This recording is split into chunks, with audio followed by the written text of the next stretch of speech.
Hello. I tested positive, and I'm not pregnant, and I don't have AIDS.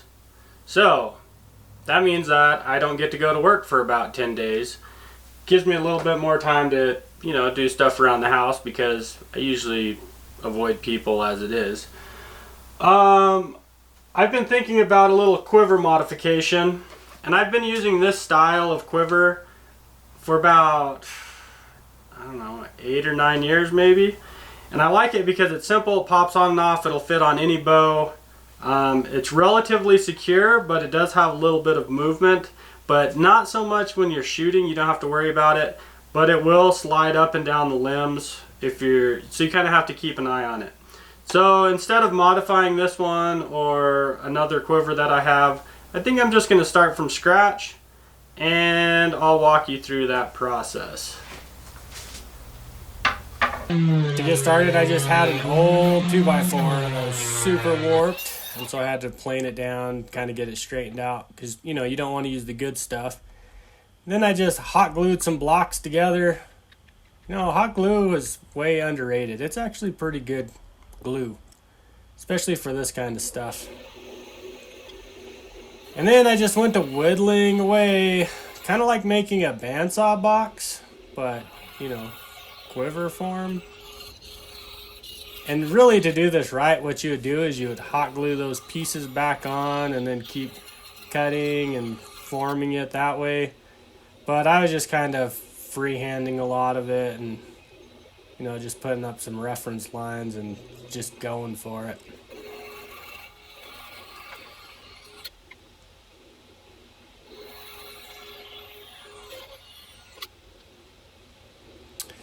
You don't have to make your mold out of wood. There's some companies out there that'll use concrete or pretty much just anything else that you can get a hold of.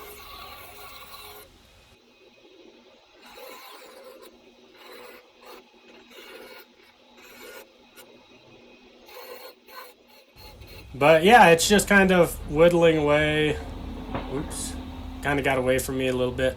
But I'm just kind of sanding it down and then just using the power plane hand planer to just get the general shape and then finally sanding it. And so this leather that I'm using is not good. It's not what I would recommend. I would recommend using a veg tan, like, I don't know, 8 or 9 ounce, something like that. But I have this giant chunk it's a half a cow.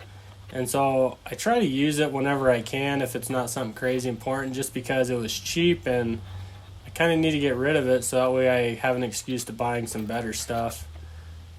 And I'm kind of on lockdown, so I can't just run out and buy some.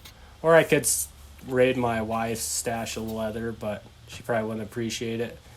So I just made a pattern, and I just made that pattern off of the wood block. And then just kind of cutting it out.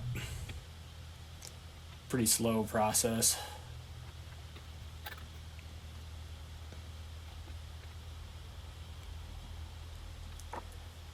So I'm trying something new that I haven't done in the past, and I kind of wanted to make it look like it was just crinkly on top.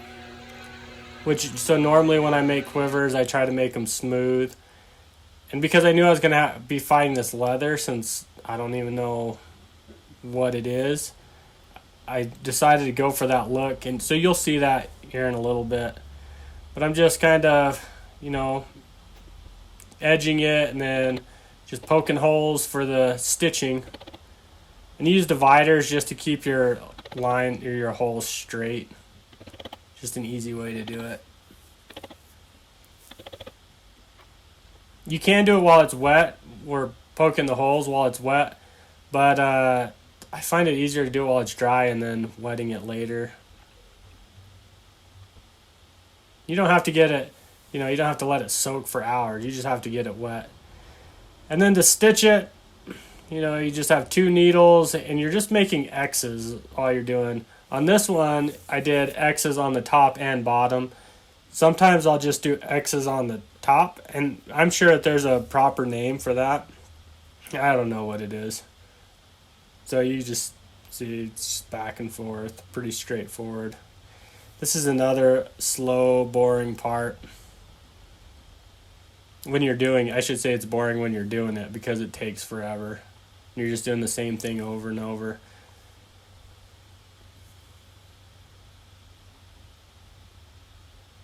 Make sure when you're doing this that you don't get them too tight to start with. You'll see later, you tighten them up. I actually got those ones too tight at the beginning. And so I had to go back through and loosen them up. And so once you're to that point, you can tighten your stitches up once it's on the form mold. I don't know what that's supposed to be called. But these little orange handle things, they come from Harbor Freight. They're super handy. I use them for all kinds of stuff. So if you're in China Freight, you might want to pick some of those up. They come in, I think it's a 4-pack, and they're all different shapes. They're kind of like an awl, but they're bent. I don't know. Pretty handy though. So you can see how it's kind of crinkly up on top, and that's kind of what I was going for. That screw is just to help me get it in and out, because I'll be working it a little bit as I'm trying to form the leather.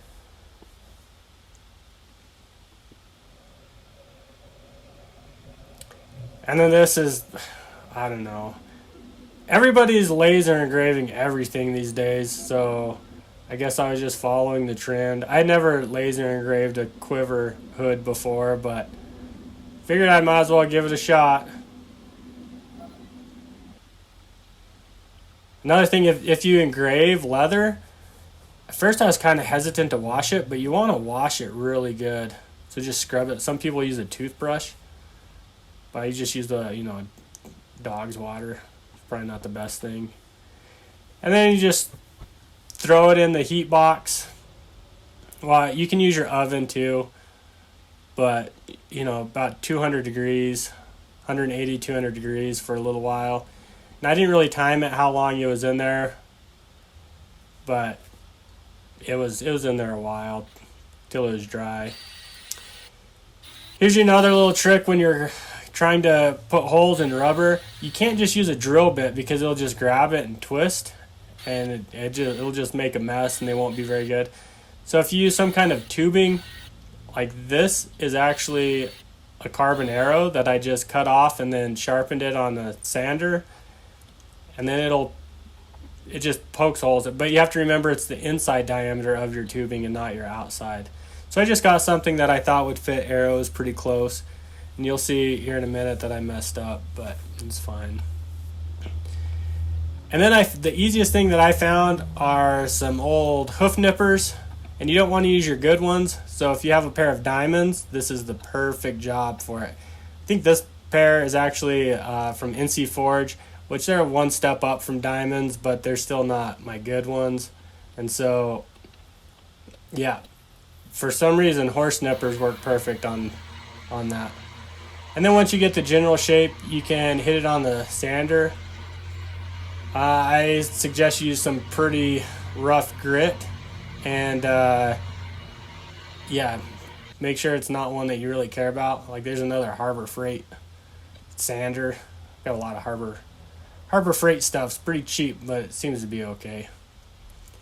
You're just cutting out little notches for the arrows, checking to see if they work. And you can see they were a little bit tight, and so I'm going back through with just a punch to try to get them a little bit bigger. They're not perfect, but definitely not the best ones I've done, but it's alright. They hold an arrow. And then I just I have just a rat tail file in there. It's a good trick for reaming holes out, and I was just doing the rubber. But because I had already cut the slits, I had to hold it together. And then for a little bit, I needed some stiffer rubber. And remember, I'm at home, and so I can't even run to the store because I'm, I have COVID. And so I'm just looking for stuff that I have around. And so that, automotive tubing, that hose was about the right stiffness that I wanted. At this point, I should have changed the blade on my box cutter there, my utility knife. But I like to see how long I can fight with it till it really makes me mad and I have to change it. You just edge everything again, especially after you sand. If you sand leather, it always puts this little ridge on there. So you just, I think it's called a beveler, edger, something. I don't know the proper name for it. I'm sure you can Google it. And this is just the bottom piece for the gripper part, to hold the gripper. I just mark everything with that awl. Makes it pretty handy.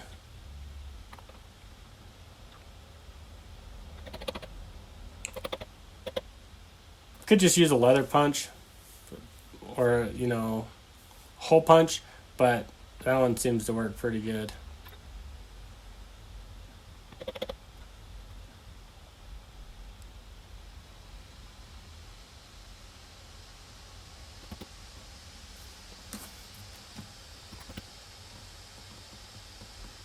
And I'm just poking holes in everything, and then I had to scrounge around to find some hardware. This is actually the piece that's kind of what made me start to want to build this quiver in the first place. Pretty much just welding a bolt onto a nut, and stick welder is probably not the right tool for this. TIG would probably be better, and I don't know what kind of bolt that was, or something I just found in my drawer bolt. I think everybody has a bolt drawer, right? So it's pretty random. It is 832 size bolt, and because that's what size threads are on an insert, a standard insert. So it's out of the heat box now, and you can see I kind of am struggling there to get it off, but that's why I didn't tie off my stitching for this reason right here. So you can loosen it to get your mold out, and then you can stitch everything back. So you can make your form or your mold a little bit longer where the hood doesn't even go all the way down, but I kind of like it to go in just a little bit. I think it holds the foam in there a little bit better, but I don't know. I don't think it makes that big a difference. Just a couple overhand knots or a square knot, and trim it up on the inside so they're hidden. Poke a hole in the back, and that's where the strap is going to be connected, and then you just kind of clean up all the edges. And then here I'm using like a sheer finish, and so baking the leather makes it hard, but this is just going to make it waterproof and make it a little bit harder. And then burnishing the edges, I don't know, you don't have to do that. And I'm doing the inside and out, so I'm pretty much soaking this whole thing in this sheer finish. So I'm back to the gripper. I have to poke a hole right in the middle to connect it to that leather strap. And so those are just T-nuts. You can buy them anywhere, like Lowe's, Home Depot, wherever, any hardware store. That helpful place is probably a good place to get it. And so normally I make my own straps, but I had an extra pair of these ones. These are from Big Jim's, and so it's a pretty good way where you don't have to make them yourself. They're pretty cheap. I just bought them as replacement because I have one of his quivers, and I never need them. I thought they would wear out pretty quick, and so I bought an extra pair, and so this is them. So you can make your own straps, pretty straightforward, or you can just buy those. And then here's where I'm putting that bolt that I had welded, and so I couldn't punch a hole very easy. So I had to figure out a place to, put it that was pretty secure. Once again, dealing with the dull knife. And then bust out the nippers again, but horse nippers, they don't actually close all the way, and so it doesn't cut all the way through. They're made to cut most of the way through and then break off the last little bit. Kind of struggling, so you can see how that is.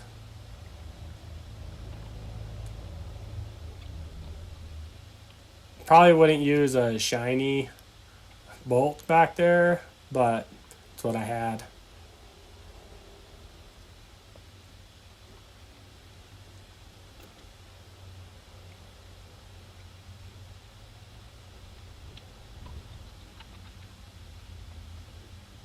So you can see how the arrow just screws on there now with just a normal insert.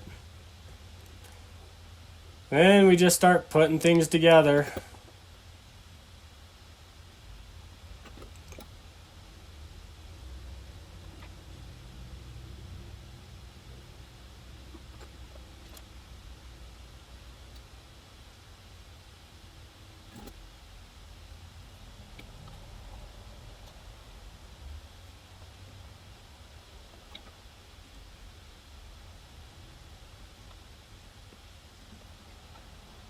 Oh, this is the part where I messed up.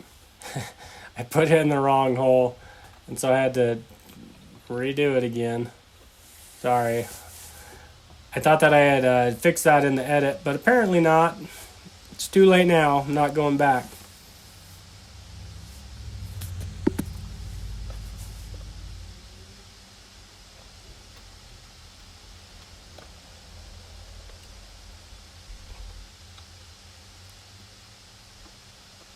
Pretty straightforward. You can buy those little, I don't even know what they'd be called, the little hook deals at different places. If you look in the random parts sections, usually in drawers in hardware stores. I actually made those ones. I just made a whole bunch of them on my lathe, but I didn't video any of it because it's, you know, this video is going to be long enough as it is. So I just found I figured out where I needed to put a hole to run an arrow. And so this is the modification that I was talking about in the beginning. Just another way to stiffen up that rest. And then for quiver foam, I just use, instead of buying actual quiver foam, I found that this white stuff that you get in packaging, like if you order something from Amazon or whatever, it actually works better. What gave me the idea, I was listening to somebody, I don't remember where it was, if I was reading it, but they like it because it's white and they can see it whenever it's getting dark. But I like it because it's cheap, or free. It's always better. So you can, if you get a bunch of it, you can just replace your foam all the time, and it actually holds up just as well as any other quiver foam. So I'm just trying it out.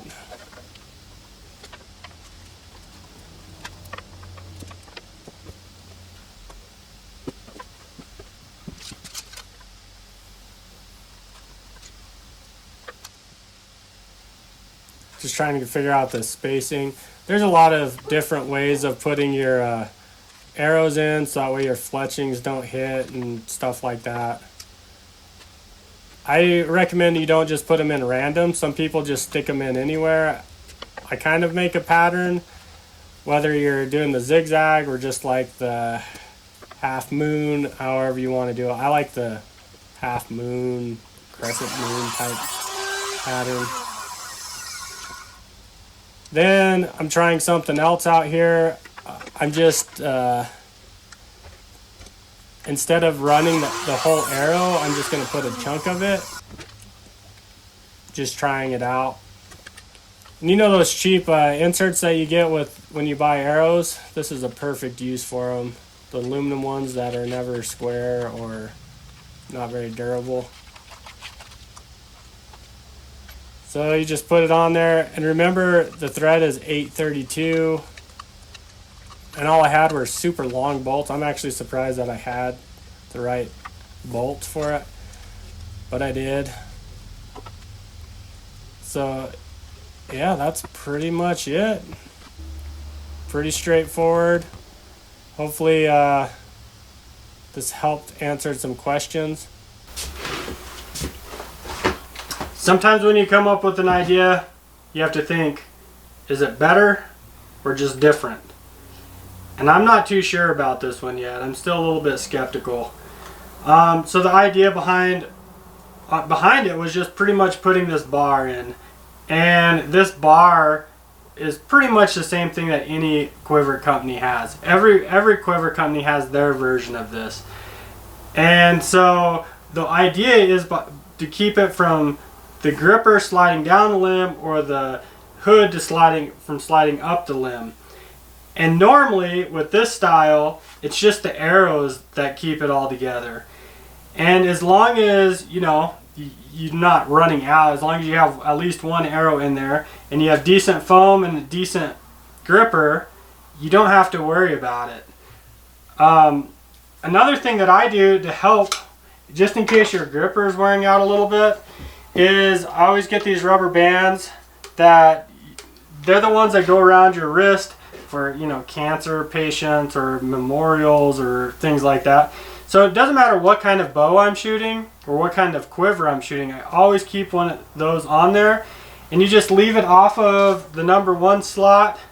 So that way you could draw one quick if you needed to, but if you needed a follow-up shot or if you're going in on a stock, you just pop it off and it just comes right off, no big deal. So that helps from it sliding up and down as well.